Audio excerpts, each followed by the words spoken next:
Hello everybody, कैसे हैं आप सभी लोग। आई होप आप सब बहुत अच्छे होंगे एंड अपनी प्रिपरेशंस को बहुत ज़ोरदार तरीके से कंटिन्यू कर रहे होंगे। Myself Piyush Pawa and I am here with the subject of advance bank management. Advance bank management में मॉड्यूल ए में अभी तक हम 5 चैप्टर्स को कर चुके हैं एंड सिक्स्थ चैप्टर हमने स्टार्ट किया था लास्ट वीडियो में, जिसका नाम है प्रोबेबिलिटी। लास्ट वीडियो में हमने प्री रिक्विजिट्स ऑफ प्रोबेबिलिटी को पढ़ा था कि प्रोबेबिलिटी चैप्टर्स पढ़ने से पहले आपको क्या क्या आना चाहिए। उसमें सबसे पहले हमने समझा था फैक्टोरियल को, उसके बाद हमने परमुटेशन एंड कॉम्बिनेशन को समझा। उसके बाद हम गए थे कुछ इंपॉर्टेंट डेफिनेशंस में, जो कि थी आपकी random experiment, sample space, sample points, events. फिर हमने टाइप्स ऑफ इवेंट्स पढ़े, डिफरेंट डिफरेंट टाइप्स के। And today we will start with the second lecture of probability, जिसके अंदर हम ये समझेंगे कि बेसिक मैथमेटिकल प्रोबेबिलिटी क्या होती है। एंड जो नेक्स्ट सेशन हम प्रोबेबिलिटी पे लेंगे, उस सेशन में हम टाइप्स ऑफ डिस्ट्रीब्यूशन को पढ़ेंगे और रैंडम वेरिएबल को पढ़ेंगे। बट आज का जो ये सेशन है हमारा, ये सिर्फ बेसिक प्रोबेबिलिटी पे बेस्ड रहने वाला है। So let's start with the session. सबसे पहला टॉपिक जो हमें आज के सेशन में पढ़ना है वो है इंट्रोडक्शन टू प्रोबेबिलिटी। तो प्रोबेबिलिटी का मतलब क्या होता है? प्रोबेबिलिटी मीन्स चांसेस और possibility of happening of an event. इसका मतलब क्या है कि एक इवेंट के होने के कितने परसेंट चांस है, वो हम किससे डिटरमाइन करते हैं? वो हम डिटरमाइन करते हैं प्रोबेबिलिटी से। फॉर एग्जाम्पल, आपको अगर वीकेंड में पिकनिक पे जाना है, तो आप प्लानिंग करने से पहले पहले ये चेक करेंगे ना कि वहाँ का वेदर क्या है, क्या पॉसिबिलिटी है वहाँ पे रेन होने की। तो जो ये पॉसिबिलिटी है वहाँ पे रेन होने की, ये क्या डिटरमाइन करेगी कि क्या प्रोबेबिलिटी है आपके पिकनिक पे जाने की। यही चीज़ हमें यहाँ पे पढ़नी है। For example, suppose we want to plan for a picnic in a weekend. Before planning we check the weather forecast and see what is the chance that there will be rain at that time. Accordingly we may do the planning. Probability जो है वो आपको एक numeric major देता है इस chance और possibility के। और ये न्यूमेरिक नंबर कहाँ से कहाँ वेरी करता है? 0 to 1। अगर किसी की भी प्रोबेबिलिटी 0 है, तो उस इवेंट को हम कहते हैं इम्पॉसिबल इवेंट। इसके बारे में हमने कल पढ़ा था कि इम्पॉसिबल इवेंट क्या होता है। जब किसी इवेंट की प्रोबेबिलिटी 0 होती है, और अगर किसी इवेंट की प्रोबेबिलिटी 1 होती है, तो उसे हम क्या कहते हैं? उसे हम कहते हैं सर्टेन इवेंट। लेकिन अगर इसके बीच में प्रोबेबिलिटी है, लेट सपोज 0.2, 0.3, 0.998, ये सारी प्रोबेबिलिटीज को कैलकुलेट करते हैं हम डिफरेंट डिफरेंट मेथड से। अब हमने प्रोबेबिलिटी को समझा कि प्रोबेबिलिटी है क्या। अब हम प्रोबेबिलिटी की मैथमेटिकल डेफिनेशन को समझते हैं कि एक्चुअल में मैथ्स में किस तरीके से हम प्रोबेबिलिटी को डिफाइन करते हैं, कैलकुलेट करते हैं। If the sample space S of a random experiment consists of n equally likely items, exhaustive and mutually exclusive sample points, and m of them are favorable to event A, then probability of event A is given by। इसका मतलब क्या है कि हमारे पास जो एक sample space है उसमें हमारे पास n आइटम्स हैं। कितने आइटम्स हैं? उसमें हमारे पास n आइटम्स हैं, और वो सभी इक्वली लाइकली हैं, एग्जॉस्टिव हैं और म्यूचुअली एक्सक्लूसिव हैं। एग्जॉस्टिव का मतलब क्या होता है? जिन सब का 1 पूरे सैंपल स्पेस के इक्वल होता है। म्यूचुअली एक्सक्लूसिव का मतलब क्या होता है? जो आपस में उनका इंटरसेक्शन 0 होता है। तो आपका जो नंबर ऑफ एलिमेंट्स, यानी number of points in sample space, वो कितना है? n। और number of sorry and number of sample points in event A, वो कितने हैं? m। तो आपकी अगर हमें प्रोबेबिलिटी ऑफ ए निकालनी होगी, वो कैसे निकलेगी? प्रोबेबिलिटी कैसे निकलती है? प्रोबेबिलिटी, ओ सॉरी, मैं एक बार फिर से लिख देता हूँ इसे। एन एस था हमारे पास n, और एन ए था हमारे पास m। अब प्रोबेबिलिटी कैसे निकलती है? प्रोबेबिलिटी ऑफ इवेंट ए, वो कैसे निकलेगी? Number of favourable outcomes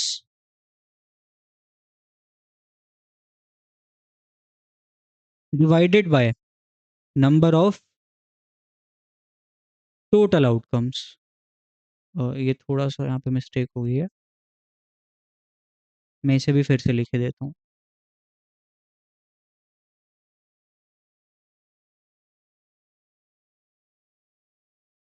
number of favourable outcomes and number of total outcomes. Number of favourable outcomes कितने हैं इवेंट ए के? इवेंट ए के number of favourable outcomes m है, तो यानी n A divided by N S. इससे क्या निकलेगा आपका? m divided by n। इससे आप क्या निकालेंगे? Probability of event A. अब हम इसका एक एग्जांपल लेते हैं, उस एग्जांपल से आपको ज़्यादा क्लैरिटी मिलेगी इस टाइप के क्वेश्चन को करने की।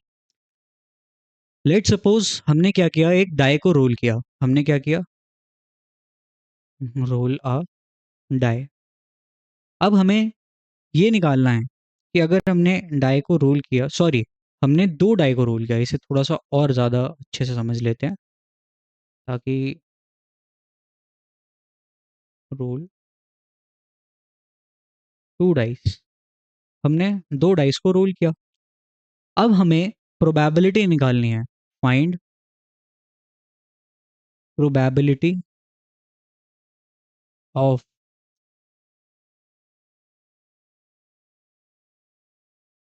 Getting sum of points is equals to 7। हमने दो डाइस को रोल किया, वो जो भी नंबर्स आ रहे हैं उनको हमने नोट डाउन किया। अब नोट डाउन करने के बाद हमें प्रोबेबिलिटी निकालनी है कि जो दो डाइस में पॉइंट्स हैं उनका सम 7 होगा। इसकी प्रोबेबिलिटी क्या है? तो उसके लिए हम पहले बनाते हैं यहाँ पर टेबल। टेबल हम किस तरीके से बनाएंगे?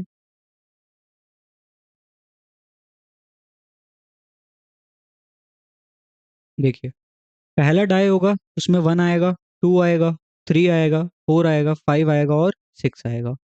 जो दूसरा डाई है उसमें 1 आएगा, 2 आएगा, 3 आएगा, 4 आएगा, 5 आएगा और 6 आएगा। इसमें टेबल को ज़रा सा कंप्लीट कर लेता हूँ, then I will explain you further.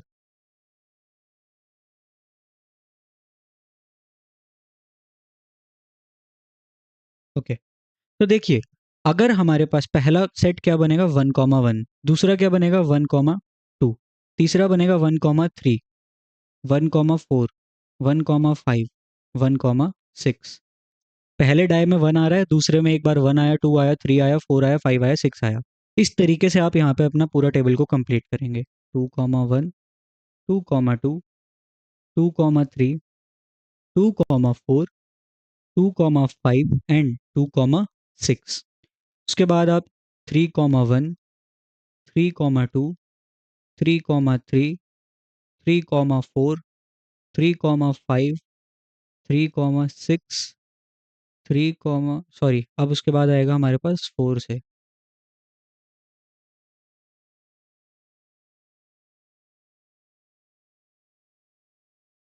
4,1, 4,2, 4,3, 4,4, 4,5, 4,6, 5,1, 5,2, 5,3, 5,4, 5,5 and 5,6. Then 6,1, 6,2, 6,3, 6,4, 6,5 and 6,6। इससे आपके पास क्या आ गया? आपकी टोटल जितने भी आउटकम्स पॉसिबल हैं वो आपने कैसे निकाल लिए? वो आपने इस टेबल से निकाल लिए। तो देखिए, टोटल आपके पास कितने आउटकम्स पॉसिबल हैं? वो कितने पॉसिबल हैं? 1, 2, 3, 4, 5, 6, 7, 8, 9, 10, 11, 12, 13, 14, 15, 16, 17, 18, 19, 20, 21, 22, 23, 24, 25,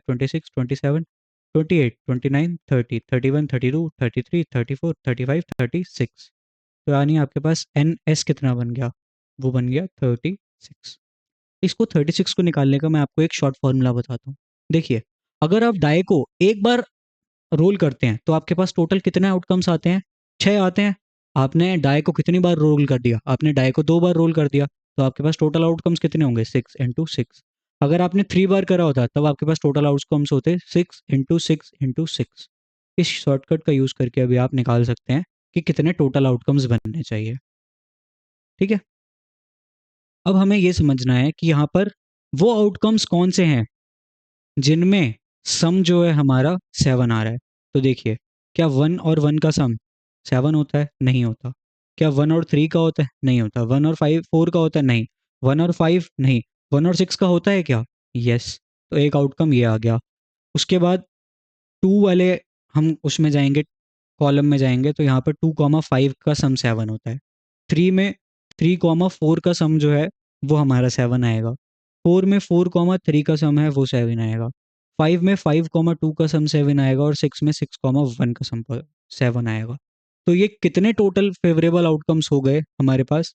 1, 2, 3, 4, 5, 6, यानी NA ये हो गया हमारे पास कितना? 6।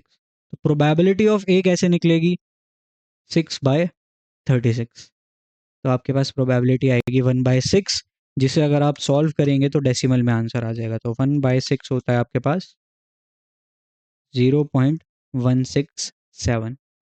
आई होप आपको समझ में आया होगा कि किस तरीके से हम प्रोबेबिलिटी को कैलकुलेट करते हैं इन केस ऑफ डाई की रोलिंग। एंड मैंने साथ साथ में आपको ये भी बता दिया है कि कौन सा मेथड बेस्ट होता है, किस तरीके से आप सैम्पल स्पेस के आइटम्स को निकालते हैं, किस तरीके से आप डिफरेंट डिफरेंट वो टेबल को बनाते हैं। ये सब आपको एक ही एग्जाम्पल के थ्रू समझ आ गया होगा। नाउ हम इसका एक और एग्जाम्पल लेते हैं जिसको हम अपने तरीके से समझेंगे। लेट सपोज हम क्या कर रहे हैं, वी टॉस 3 कॉइन्स, और अब जो है हमें इसमें प्रोबेबिलिटी चाहिए कि find the probability of getting at least 2 heads. हमें जो प्रोबेबिलिटी है वो क्या निकालनी है कि हमारे पास एटलीस्ट 2 हेड होने चाहिए। तो देखिए, टोटल नंबर ऑफ आउटकम्स कितने होंगे सबसे पहले हम ये निकाल लेते हैं। अगर आप एक कॉइन को टॉस कर रहे हैं तो आपके पास आउटकम्स कितने आएंगे? या तो हेड हो सकता है या फिर टेल हो सकता है। तो अगर आप कॉइन को एक बार टॉस कर रहे हैं तो आपके पास 2 आउटकम्स आएंगे। लेकिन अगर आप कॉइन को 3 बार टॉस कर रहे हैं तो आपके पास टोटल आउटकम्स कितने हो सकते हैं? 2 × 2 × 2। तो आपके पास टोटल आउटकम्स कितने होंगे? 2 × 2 = 4, 4 × 2 = 8। तो टोटल आउटकम्स आपके पास कितने हो गए? 8। अब आपको फेवरेबल आउटकम्स निकालने हैं। तो फेवरेबल आउटकम्स आप किस तरीके से निकाल सकते हैं? तो उसके लिए हम सैम्पल स्पेस को ड्रॉ कर लेते हैं। सैम्पल स्पेस कैसे आएगा?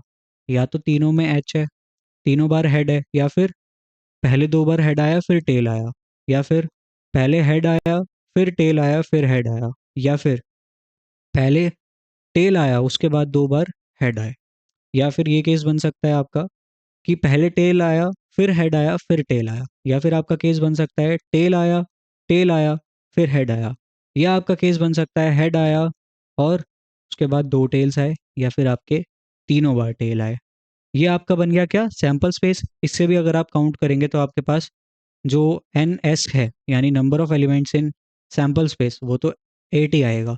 अब आपको देखना है कि कितनी बार, कितने आउटकम्स इसमें ऐसे हैं जिसमें एटलीस्ट 2 हेड हैं। क्या इसमें कम से कम 2 हेड हैं? हाँ, क्योंकि इसमें तो टोटल 3 हेड हैं। क्या इसमें 2 हेड हैं? हाँ। क्या इसमें कम से कम 2 हेड हैं? हाँ।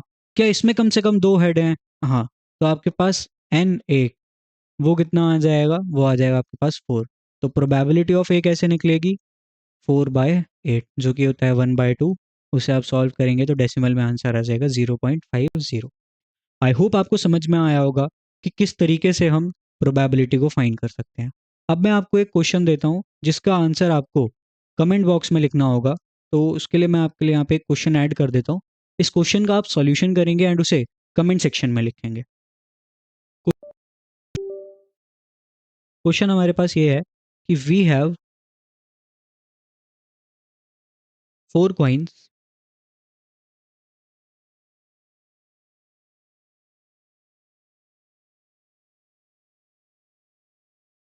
Find the probability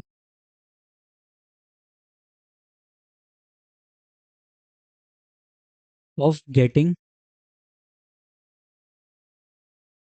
at least two tails। इसको आप सॉल्व करेंगे एंड इसका जो आंसर है वो आपको कमेंट सेक्शन में लिखना होगा। अब हमने ये पढ़ा कि किस तरीके से हम सिंपल प्रोबेबिलिटी को कैसे कैलकुलेट करते हैं एंड उसका मैंने आपको साथ साथ में एक एग्जांपल करके दिखाया। Now we will move on to the next topic, जो कि है हमारे पास एडिशन थ्योरम। एडिशन थ्योरम हमें क्या बताता है, इससे हमें क्या करना होता है, अब हमें वो समझना है। And let's start with the topic, जो कि है आपका let A and B are two events, जो कि सबसेट हैं सैम्पल स्पेस के, and are not disjoint. Are not disjoint का मतलब ये है कि जो हमारा n number of items in A intersection B है वो फाई नहीं होगा, यानी इनके इंटरसेक्शन में कुछ ना कुछ होगा ही होगा। यहाँ पे आपका डिसजॉइंट सेट लिखा है ना, आर नॉट डिसजॉइंट, इसका मतलब ये है कि ए इंटरसेक्शन बी में कुछ ना कुछ होगा ही होगा। Then the probability of occurrence of A और बी और A and B both, in other words probability of occurrence of at least one of them is given by. ये किस तरीके से निकालते हैं हम, probability of A union B, और उसे हम कैसे निकालेंगे, probability of A plus probability of B minus probability of A intersection B. इसका मतलब क्या है, अभी हमने सिर्फ इसका किसे इस तरीके से हम इंटरप्रेट करते हैं हमने वो समझना है। अब हम ये समझते हैं कि इसका एक्चुअल मीनिंग क्या है इस पूरी लाइंस का। इन पूरी लाइंस में सबसे पहले हमें ये समझना है कि आर नॉट डिस्टेंट तक हम समझ गए थे, उसके बाद probability of occurrence of A और बी और A and B both, in other words probability of occurrence of at least one of them. इसका मतलब ये है कि आपके पास दो इवेंट हैं, एक इवेंट है आपका ए, दूसरा इवेंट है बी। हमें ये जानना है कि दोनों में से एटलीस्ट एक इवेंट होगा ही होगा। हमें क्या जानना है कि दोनों में से एटलीस्ट एक इवेंट होगा ही होगा। तो वो हम कैसे निकालेंगे, या तो प्रोबेबिलिटी वन हो जाए, सॉरी प्रोबेबिलिटी ए आ जाए, या फिर इवेंट बी हो जाए, या फिर दोनों हो जाए। बट दोनों हो रहे हैं उसे हम माइनस क्यों कर रहे हैं, क्योंकि हमने वेन डायग्राम पढ़ा था। अब अगर हमने एक बार ए को ले लिया, दूसरी बार हमने बी को ले लिया, तो जो ये कॉमन पार्ट है ये तो दो बार आ गया ना, इसलिए हम इसे एक बार माइनस कर रहे हैं। आई होप आपको समझ में आया होगा ये फॉर्मूला भी एंड इसका इंटरप्रिटेशन भी। नाउ अब हम इसका एक एग्जाम्पल करते हैं। एग्जाम्पल करने से पहले हम इसके कुछ और रिजल्ट्स को डिस्कस कर लेते हैं, जो हम एडिशन थ्योरम का यूज करके ही समझ सकते हैं। सम मोर, हाँ मोर की स्पेलिंग गलत हो गई actually, so more results based on addition theorem.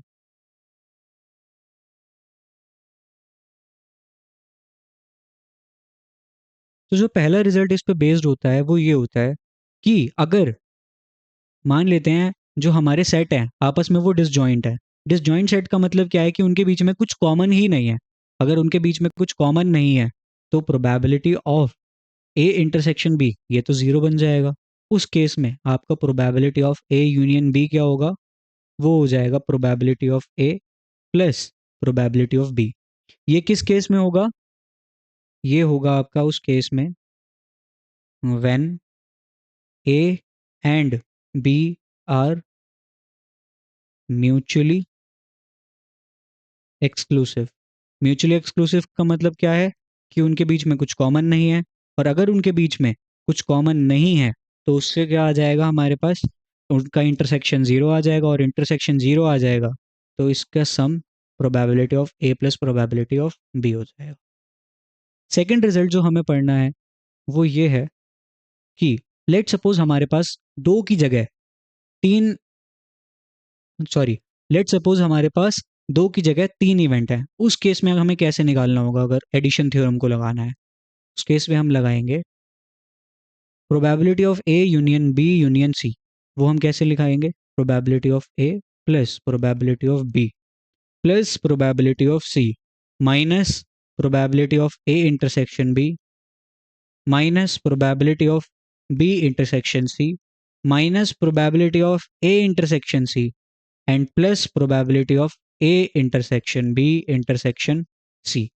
अब ये जो फॉर्मूला मैंने लास्ट में लिखा, एक बार हम इसकी इंटरप्रिटेशन समझ लेते हैं यूजिंग वेन डायग्राम। ये हो गया लेट सपोज हमारे पास ए, ये हो गया हमारे पास बी, और लेट सपोज ये हो गया हमारा सी। तो देखिए, सबसे पहले हम इसमें मार्क कर लेते हैं कि इंटरसेक्शंस हैं क्या क्या। ये वाला जो आपका एरिया है ना, इस एरिया को हम कहते हैं A intersection B intersection C. ऐसा हम क्यों कहते हैं? क्योंकि ये तीनों में कॉमन है। अब देखिए आप, अगर मैं probability of A plus probability of B plus probability of C, इसमें से मैं क्या माइनस कर रहा हूँ? Probability of A intersection B. तो probability of A intersection B minus हो गया, उसे हम रिप्रेजेंट करते हैं। पहले मैं एक बार इसे माइनस कर इसे हटा देता हूँ ना, तो आपके लिए ज़्यादा ईजी हो जाएगा।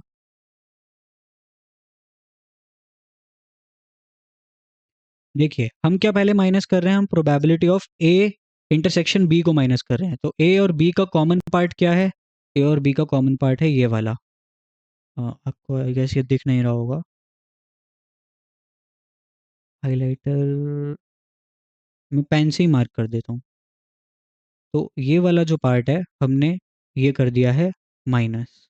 किस में से माइनस कर दिया है हमने? ये probability of A plus probability of B plus probability of C में से। उसके बाद हम नेक्स्ट चीज़ क्या माइनस कर रहे हैं? हम नेक्स्ट चीज़ माइनस कर रहे हैं probability of B intersection C. इसको माइनस करने से क्या हो गया? बी इंटरसेक्शन सी, हमने ये वाला पार्ट माइनस कर दिया पूरा। उसके बाद हम क्या माइनस कर रहे हैं? Probability of A intersection C. तो अब हमने क्या माइनस कर दिया? ये वाला पार्ट माइनस कर दिया। तो इससे हमें एक चीज़ मिली, देखिए, probability of A probability of B probability of C, इसमें से हमने कॉमन कॉमन वाली चीज़ें हटा दी क्योंकि वो डुप्लीकेसी हो जाती। बट यहाँ पे दिक्कत क्या आ रही है?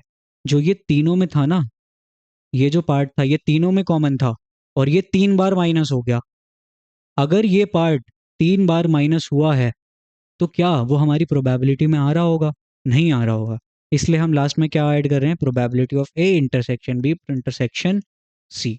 आई होप अब आपको इस फॉर्मूला की इंटरप्रिटेशन भी समझ आई होगी। अब हम जाते हैं रिजल्ट नंबर 3 पे।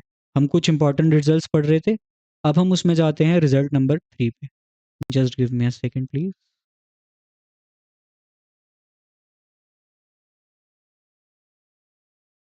रिजल्ट नंबर 3 में हमें ये समझना है कि लेट सपोज जो हमारे पास हम इवेंट्स की बात कर रहे हैं, वो है ए जो है वो बी का एक सबसेट है।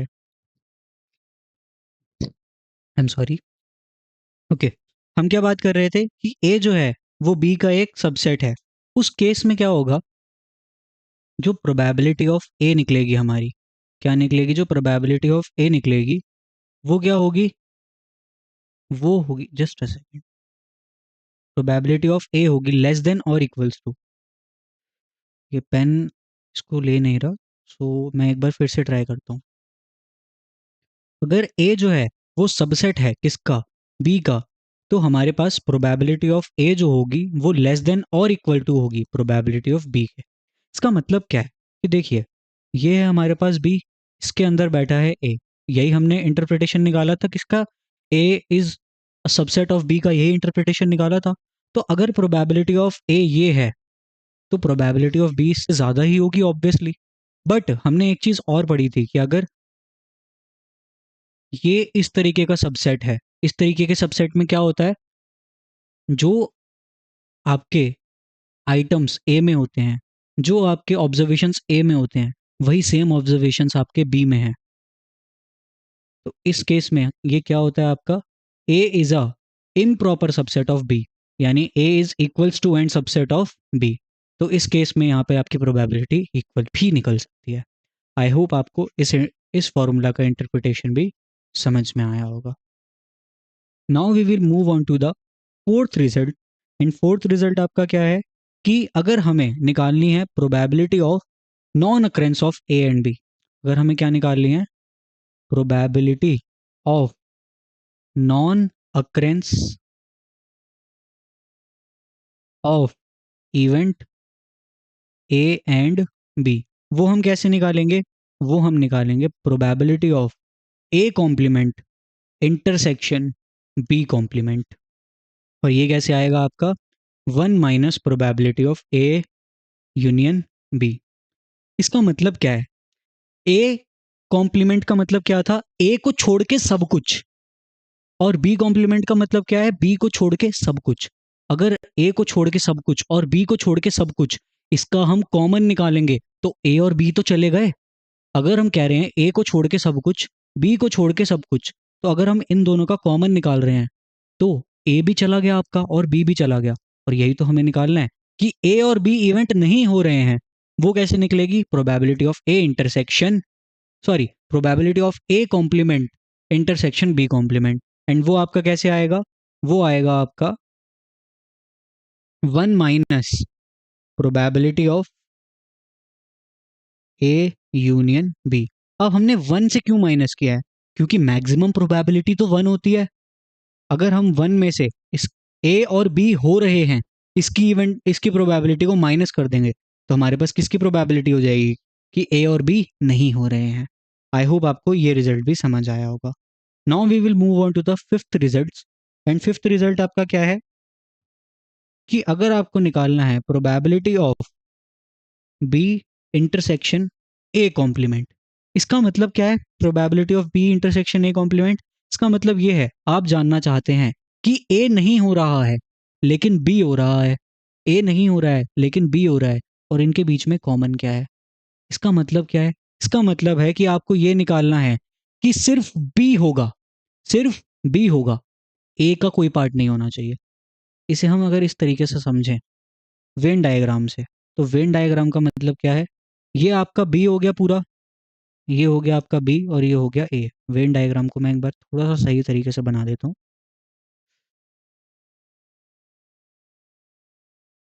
ये हो गया आपका ए। हम चाहते हैं कि सिर्फ बी हो, ये वाला पार्ट, क्योंकि ये जो कॉमन वाला पार्ट है ये तो ए में भी आ रहा है, ये किस में आ रहा है? ये तो ए में भी आ रहा है। तो हम क्या करेंगे? हम कहेंगे ए को छोड़ के सब कुछ, ए को छोड़ के सब कुछ, ये ए को छोड़ के सब कुछ हो गया। और इसके साथ इससे हमें क्या कॉमन निकालना है? इसमें हमें कॉमन निकालना है बी को। तो ए को छोड़ के सब कुछ और बी का कॉमन पार्ट तो यही वाला पार्ट होगा जिसे मैंने अभी वाइट से हाईलाइट किया है। तो यानी अगर हम निकालना चाहते हैं प्रोबेबिलिटी किसकी? Probability of only B, probability of only B, only B, वो कैसे निकलेगी? वो इस फॉर्मूला का यूज करके निकलेगी। एंड वो आपका कैसे आएगा? प्रोबेबिलिटी ऑफ बी माइनस, मैं इसे इरेज कर देता हूँ तभी लिख पाएंगे हम यहाँ पर। ये हम कैसे निकाल सकते हैं? Probability of B minus probability of A intersection B. हमने ऐसा क्यों किया? क्योंकि ये बी है और ये ए इंटरसेक्शन बी है। इस पूरे बी में से अगर हम ये वाला पार्ट माइनस कर देंगे तो ओनली बी बचेगा, और वही हमारा रिजल्ट चाहिए था हमें। आई होप आपको ये भी समझ आया होगा। ये सारे रिजल्ट्स पढ़ने के बाद अब हम क्या करते हैं? अब हम इसके एक दो एग्जाम्पल ले लेते हैं जिससे हमें एडिशन थ्योरम भी बहुत अच्छे से समझ आ जाए। तो एग्जाम्पल को हम किस तरीके से सॉल्व करेंगे? लेट सपोज हम क्या कर रहे हैं, एक डाइस को उछाल रहे हैं। हम क्या कर रहे हैं? एक डाइस को उछाल रहे हैं, सॉरी एक नहीं, हम क्या करते हैं, दो डाई को उछाल लेते हैं। तो इसको हम इरेज कर लेते हैं। एंड हम क्या कर रहे हैं? दो डाई को रोल कर रहे हैं, टू डाई रोल्ड। हमने दो डाई को क्या करा? रोल करा। अब हमें ये निकालना है कि find the probability of getting an odd number, find the probability of getting sum. हम यहाँ पे जो सम आ रहा है वो ऑड होना चाहिए ना। तो हम क्या निकालना चाह रहे हैं? Find the probability of getting sum of points as odd number और getting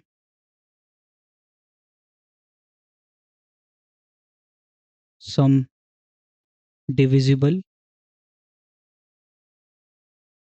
by 3।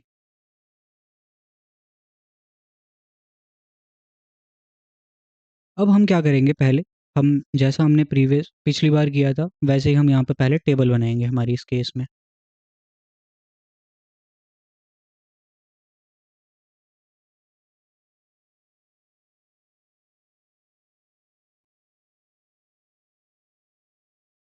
1 2 3 4 5 6, 1 2 3 4 5 6।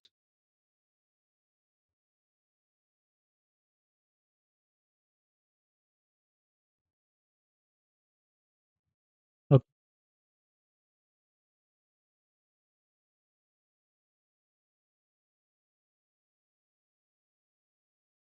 सबसे पहले यहाँ पे आएगा 1,1, 2,1, 3,1, 4,1, 5,1 और 6,1। यहाँ पे क्या आएगा 2,1, सॉरी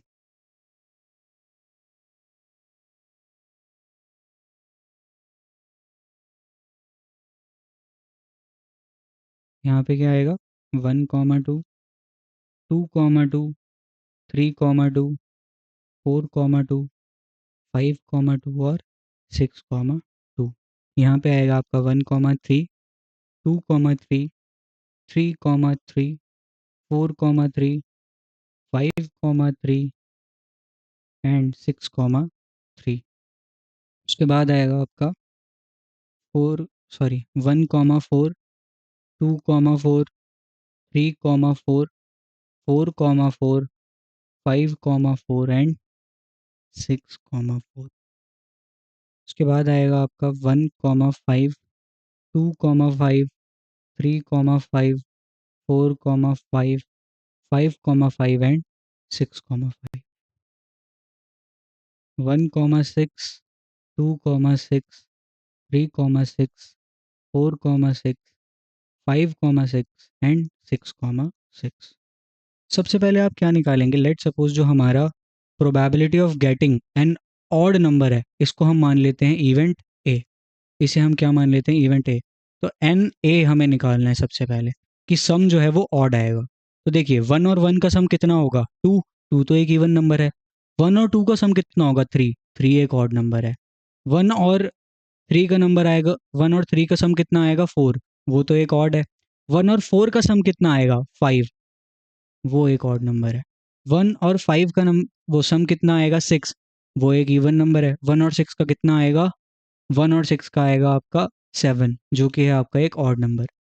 सिमिलरली आपका 2,1 इसका सम कितना आएगा 3, ये ऑड नंबर है। 2,2 का सम कितना होता है 4, 4 क्या है आपका एक इवन नंबर है। 2,3 यानी 5, 5 एक ऑड नंबर है। सिमिलरली 2,5 ये होगा 7, ये एक ऑड नंबर है। इसी तरीके से आप सभी मार्क करते जाइए सभी के सभी कॉलम्स में। 3 और 2 का सम होगा 5, 4 और 3 का सम होगा 7, 3 एंड 6 का सम होगा 9। 4 और 1 का सम होगा 5, 4 और 3 का सम होगा 7, 4 और 5 का सम होगा 9। 5 और 2 का सम होगा 7, 5 और 4 का सम होगा 9, 5 और 6 का सम होगा 11। 6 और 1 का सम होगा 7, 6 और 3 का सम होगा 9, 6 और 5 का सम होगा 11। तो इस तरीके से हम अगर अब इसे काउंट करें तो ये कितना हो जाएगा आपका 1 2 3 4 5 6 7 8 9 10 11 12 13 14 15 16 17 18। तो जो आपका एन ए है वो कितना आ गया 18। अब हम क्या निकालेंगे, एन बी निकालेंगे। एन बी, एन बी का मतलब क्या है कि जो हमारा सम आ रहा है वो किससे डिविजिबल है, वो डिविजिबल है 3 से। उसे हम किससे डिनोट करेंगे, एन बी से डिनोट करेंगे। तो देखिए 1 और 2 का सम कितना होता है 3, तो क्या ये 3 से डिविजिबल है, बिल्कुल है। तो हम इसे भी मार्क करेंगे। एक काम करते हैं, इसे हम अलग तरीके से मार्क करेंगे ताकि आइडेंटिफिकेशन ईजी हो जाए।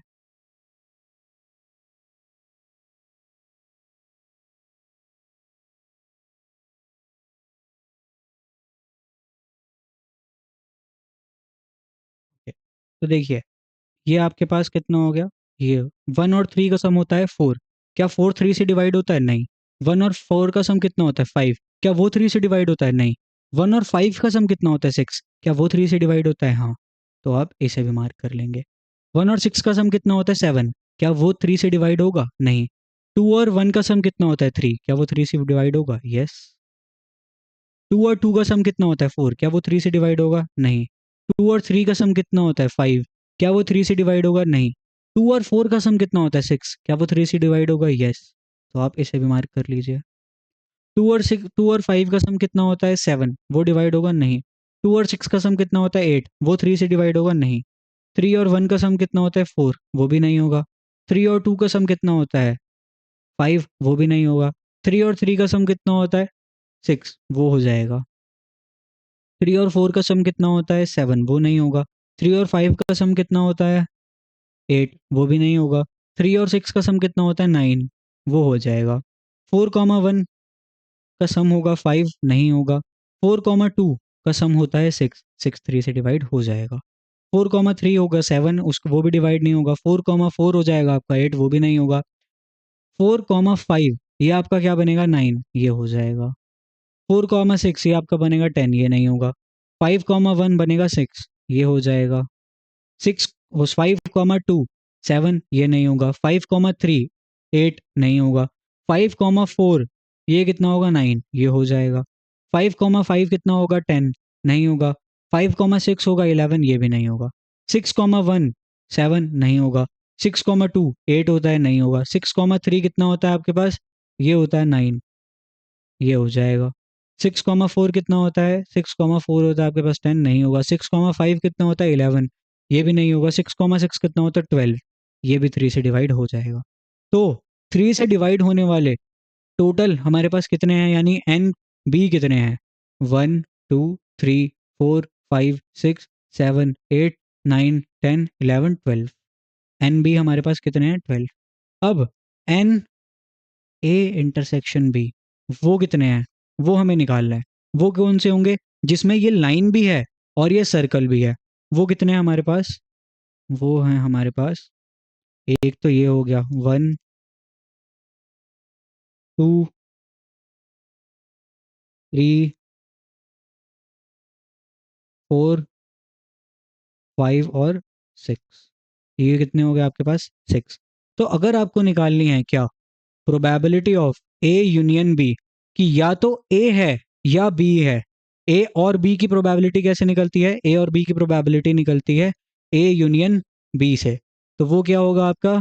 Probability of A plus probability of B minus probability of A intersection B. Probability of A कैसे निकलेगा?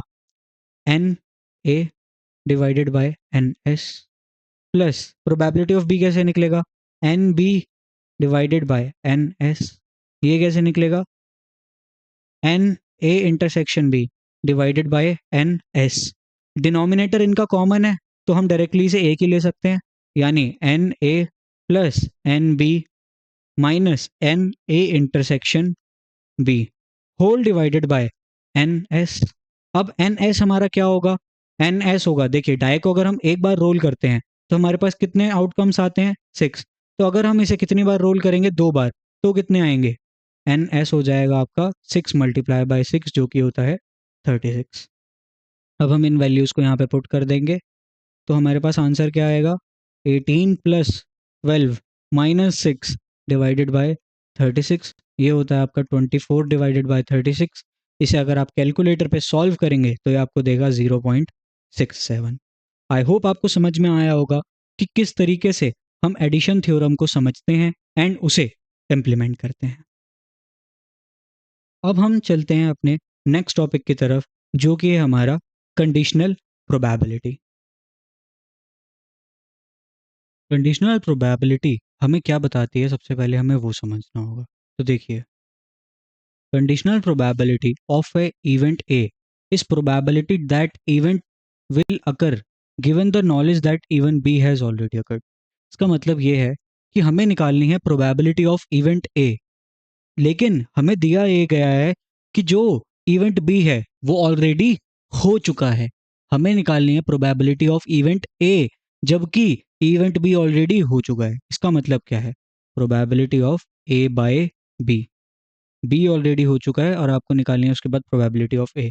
तो ये कैसे निकलती है? ये निकलती है आपकी probability of A intersection B divided by probability of B से। और इसे हम अगर सिंप्लीफाई करें तो probability of A intersection B क्या होगा आपका? Number of elements, just a second, यहाँ पे मैंने मिस्टेक कर दी। तो ये आपका कैसे आएगा? Number of elements in A intersection B divided by number of elements in B. इस तरीके से आप क्या निकाल सकते हैं? Probability of A by B. A by B का मतलब क्या होगा? Conditional probability of B. अब देखिए, अगर जो हमारे दो इवेंट्स हैं वो आपस में क्या हैं? इंडिपेंडेंट है। अगर ये दोनों आपस में इंडिपेंडेंट हैं तो जो हमारे पास probability of A intersection sorry A by B होगी, probability of A by B कैसे निकलेगी? Probability of A by B हमसे ये कहेगी कि देखिए, अगर ये दोनों आपस में इंडिपेंडेंट है यानी बी के होने ना होने से ए की प्रोबेबिलिटी पे कोई फर्क नहीं पड़ता, बी के होने ना होने से ए की प्रोबेबिलिटी पे कोई फर्क नहीं पड़ता, तो इससे हमें क्या मिल जाएगा? Probability of A by B is equals to probability of A. तो probability of A by B हम कैसे निकालते हैं? वो निकालते हैं probability of A intersection B divided by probability of B से। ये किसके इक्वल आ जाएगा? प्रोबेबिलिटी ऑफ ए के इक्वल आ जाएगा। तो इससे हमें क्या रिजल्ट मिलेगा? इससे हमें एक रिजल्ट मिलेगा कि probability of A intersection B जो है वो इक्वल होगा probability of A multiply by probability of B के। आई होप आपको ये रिजल्ट समझ आया होगा। और ये रिजल्ट हम कहाँ से निकाल रहे हैं? ये रिजल्ट हम इस लाइन से निकाल रहे हैं। एक बार हम इस लाइन को फिर से पढ़ते हैं। इफ टू इवेंट्स ए और B are independent of each other, if the occurrence और non occurrence of one does not affect the occurrence of other. इसका मतलब क्या है कि जो दो इवेंट्स हैं ए और बी, उन्हें हम इंडिपेंडेंट कब कहते हैं? जब एक के होने से दूसरे की प्रोबेबिलिटी पे कोई फर्क नहीं पड़ेगा। If A and B are independent events, the conditional probability of event A given event B is simply the probability of event A। इसका मतलब क्या है कि probability of A by B किसके इक्वल हो जाएगी? probability of A के। I hope आपको ये समझ में आया होगा। अब देखिए, इसे हम किस तरीके से समझ सकते हैं उसका हम एक एग्जाम्पल लेते हैं। तो उस एग्जाम्पल के लिए आप मुझे एक सेकेंड दीजिए, मैं यहाँ पे एक और स्लाइड ऐड कर देता हूँ।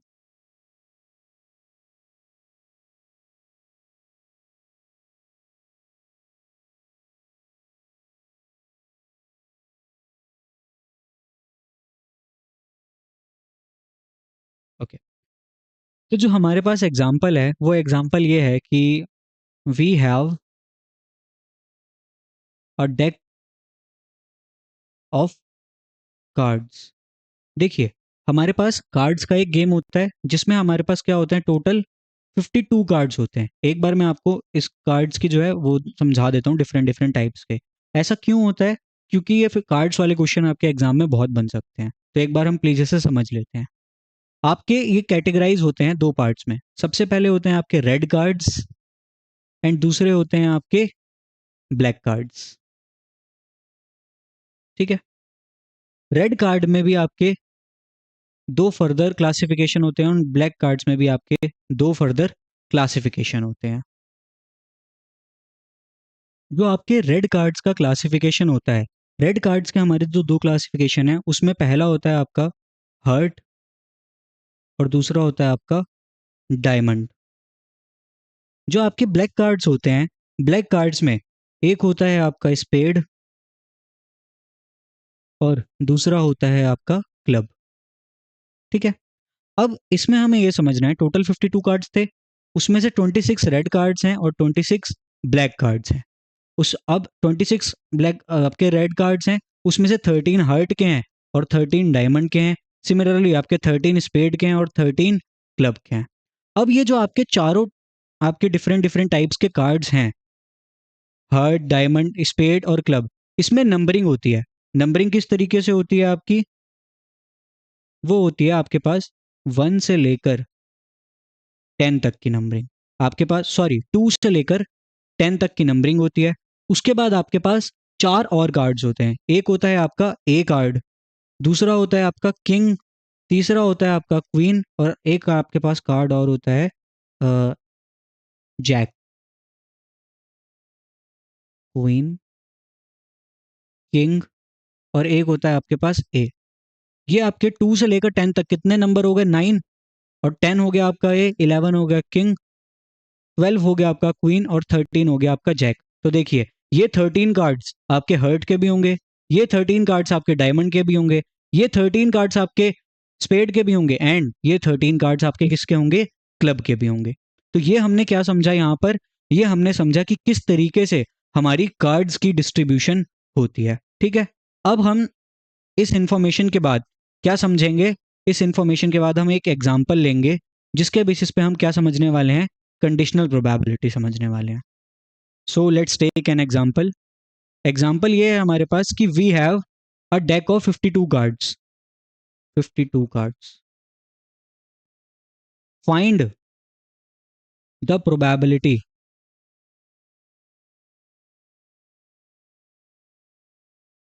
That the chosen card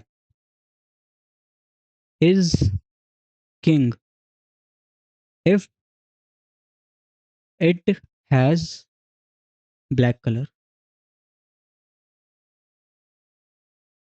question का मतलब क्या है कि आपके पास टोटल 52 कार्ड्स हैं, आपको प्रोबेबिलिटी निकालनी है किसकी? कि हमने जो एक कार्ड चूज किया है वो किंग है। गिवन दैट, यहाँ पे इफ की जगह ले लेते हैं, इसको मैं थोड़ा सा इसकी लैंग्वेज थोड़ी सी मॉडिफाई कर देता हूँ। Given that it is black in colour. तो देखिए, क्वेश्चन आपसे ये कह रहा है कि आपको प्रोबेबिलिटी निकालनी है। किसकी प्रोबेबिलिटी निकालनी है? कि हमने एक कार्ड चूज किया है 52 कार्ड्स में से, वो क्या है? किंग है। गिवन दैट कि ये आपका क्या है? ब्लैक इन कलर है। तो देखिए, हम इसमें किस तरीके से निकालेंगे प्रोबेबिलिटी? हमारा जो इवेंट है, सबसे पहले हम इवेंट को डिफाइन करेंगे। जो हमारा इवेंट ए है, इवेंट ए क्या है? कि card is king. Event B आपका क्या है? इवेंट बी आपका बनेगा कि card is of black colour. तो अगर आपका हमें क्या निकालना है? Probability of A by B. वो हम कैसे निकालेंगे? Number of items in A intersection B divided by number of items of B. तो देखिए, number of items of B, इसका मतलब क्या है? कार्ड जो है ब्लैक कलर का, ब्लैक कलर के टोटल कितने कार्ड्स होते हैं? ब्लैक कलर के टोटल 26 कार्ड्स होते हैं। तो यहाँ पे आ जाएगा आपका डिनोमिनेटर में 26। ए इंटरसेक्शन बी का मतलब क्या है? ए इंटरसेक्शन बी का मतलब ये है कि कार्ड आपका ब्लैक कलर का भी होना चाहिए और कार्ड आपका किंग भी होना चाहिए। तो ब्लैक कलर के हमारे पास कितने किंग होंगे? तो देखिए, 13 आपके स्पेड में होते हैं, 13 आपके क्लब में होते हैं। किंग आपका एक तो स्पेड का किंग होगा और एक आपका क्लब का किंग होगा। तो टोटल किंग कितने होंगे आपके पास? टोटल किंग होंगे आपके पास 2। अब 2/26 आपकी प्रोबेबिलिटी है। इसे अगर आप कैलकुलेटर पे सॉल्व करेंगे तो आपके पास फाइनल आंसर कितना आएगा? 0.077। ये आपकी बनेगी प्रोबेबिलिटी। प्रोबेबिलिटी क्या है हमारी? कि जो हमने चूजन कार्ड लिया था वो क्या था? एक किंग था, अगर वो ब्लैक कलर का है। तो देखिए, इसका ना एक और तरीका होता है। ये जो मैंने आपको 4 कार्ड्स बताया ना, ये 4 कार्ड जो आपके 2 से 10 होते हैं, इन्हें हम कहते हैं न्यूमरिक कार्ड्स। इन्हें हम क्या कहते हैं? Numeric cards.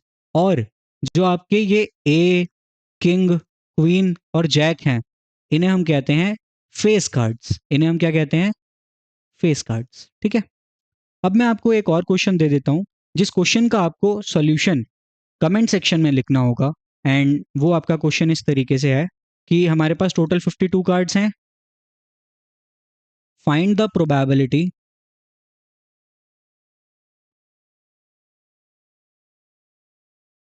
That selected card is a face card if it is red in colour.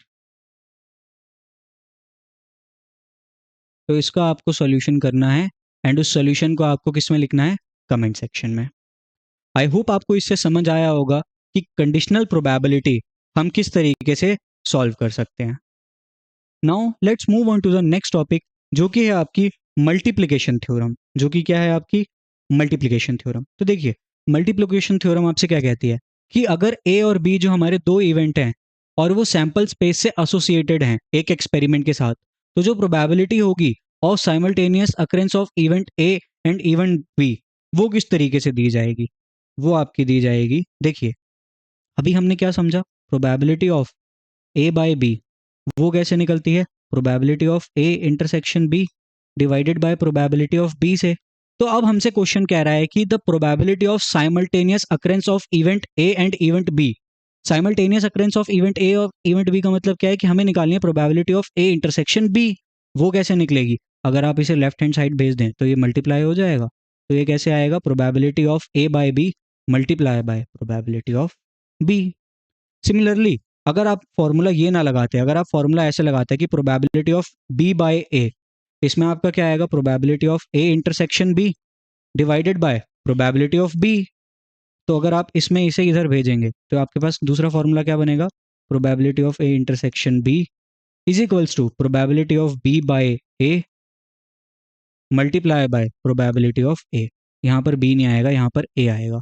क्यों? क्योंकि ए ऑलरेडी हो चुका है और हमें प्रोबेबिलिटी ऑफ बी निकालनी है, तो आपका ए डिनोमिनेटर में आएगा। आई होप आपको ये दो रिजल्ट समझ में आए होंगे, फाइनल रिजल्ट्स।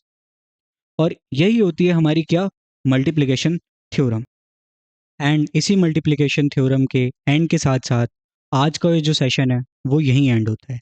आज के इस सेशन में हमने क्या पढ़ा कि प्रोबेबिलिटी क्या होती है, प्रोबेबिलिटी की मैथमेटिकल डेफिनेशन क्या होती है, उसके बाद हम समझने गए कि एडिशन थ्योरम क्या है, कंडीशनल प्रोबेबिलिटी क्या है, फिर लास्ट में हमने क्या समझा कि मल्टीप्लिकेशन थ्योरम क्या होती है।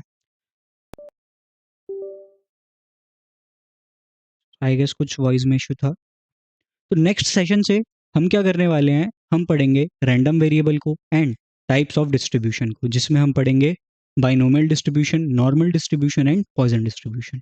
एंड उसी सेशन के साथ ये जो आपका प्रोबेबिलिटी का चैप्टर है वो भी एंड हो जाएगा। आई होप आपको आज का सेशन भी क्लियर हुआ होगा। If yes then please like the video, hit the subscribe button and comment down your reviews. Thank you so much everyone.